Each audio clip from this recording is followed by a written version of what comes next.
Hey everyone, it's me, Kirsten. Welcome back to Forever in High School. Man, it's been a long 6 months, and I apologize for those of you who have been awaiting my arrival again on this channel. But I have been bumping into some people, and some of you have been asking, when's your next video? What happened to your vlog?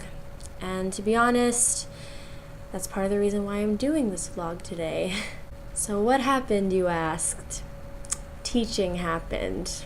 I don't even know where to start for this video because so much has happened since the last time I vlogged.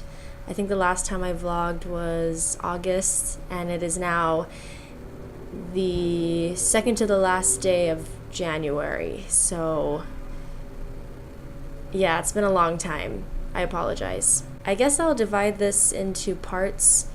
So this video, I guess I will talk about what happened in the past 6 months, briefly. The start of the school year happened, right?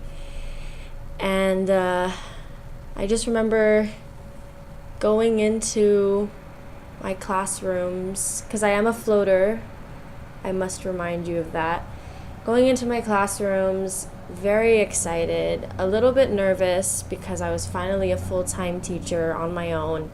But mostly the feeling was excitement, and I was like a bunny with a bushy tail and bright eyes. That was me the first couple of weeks, actually.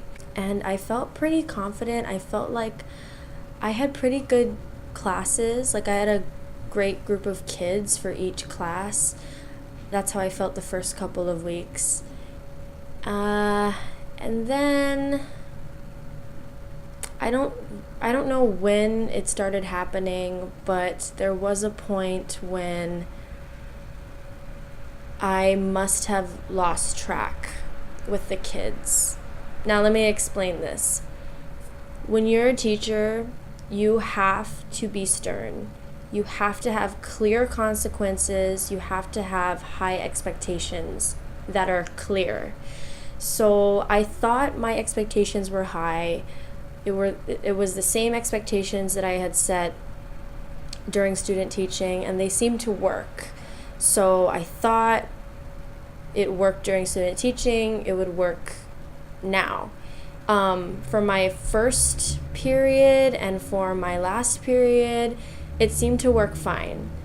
Nobody was really pushing the boundaries. I realized one of my classes out of the three, it was my biggest class. I mean, it is still my biggest class. I still have the same kids. So this class is a class of 30. And not only that, but I realized that there were about maybe 4 or 5 kids that were trying to push the boundaries a little bit, trying to test me to see what I would do, and I didn't realize it at the time, but now that I look back on it, I made a lot of mistakes. I would let things slide. I would smile at the wrong times. I would laugh at the wrong times. And I think a huge part of it was because I was still fresh. I still am fresh, but I was really fresh and I was new, and I thought maybe if I have a good relationship with this kid, then, they would take it as a joke, or I don't even know what I was thinking. I think I'm going to be honest and I'm going to be real, guys. And I don't know if a lot of teacher vloggers would say this kind of thing, but maybe this will make me look bad, but I'm just going to be honest. I just remember I felt scared. I felt so scared that the kids wouldn't like me. I felt like maybe I was being too strict or too tough or whatever. And now that I think about it, it's ridiculous, because there's a difference between having clear consequences and implementing them and then just being a mean teacher. It was definitely I was definitely having a really hard time with that one big class, and it was because of that. A lot of it had to do with me just being scared. You know, there would be a fight, or I had to call security a couple of times, and it was really discouraging me. And I'm going to be real again. Real twice in this video. There was a point, maybe during the fall semester sometime, that I felt like I didn't want to do this anymore. I had the thought of quitting. It came into my mind, I'm not going to lie. And it really sucked because I had been waiting years and years and studying for this. And I finally graduated to be a teacher, and it was really discouraging. I was in a dark place. I was a little bit depressed. And, you know, here's another thing. I'm sorry if I'm switching gears a lot, but here's another thing that they don't teach you new teachers, or about to be new teachers next year. There's going to be a bunch of veteran teachers, or just, you know, just teachers, and maybe they're new too. They're going to tell you their strategies. They're going to tell you what to do. What you need to do is be strong, and you need to be concrete in your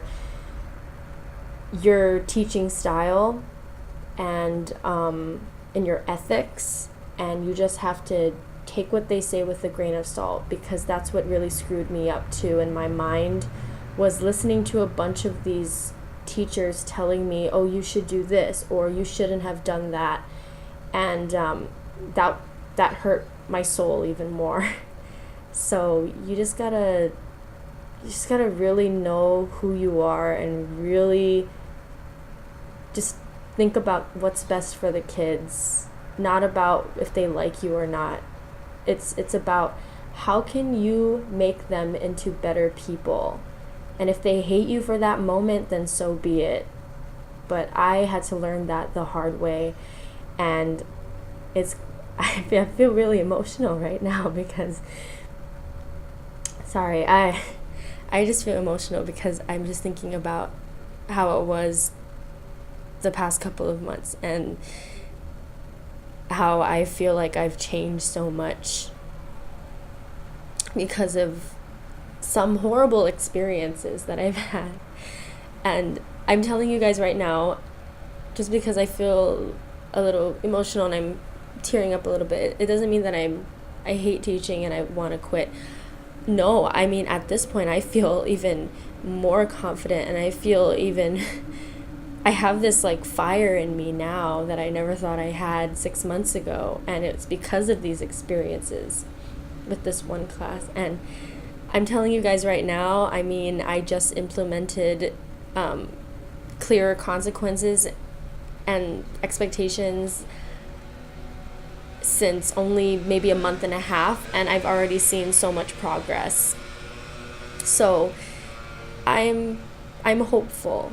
I'm very hopeful, and yeah, I guess, I mean, it's been about 10 minutes, right? So I guess I'll stop this video, and then maybe I'll talk about other things in the past 6 months in the next part.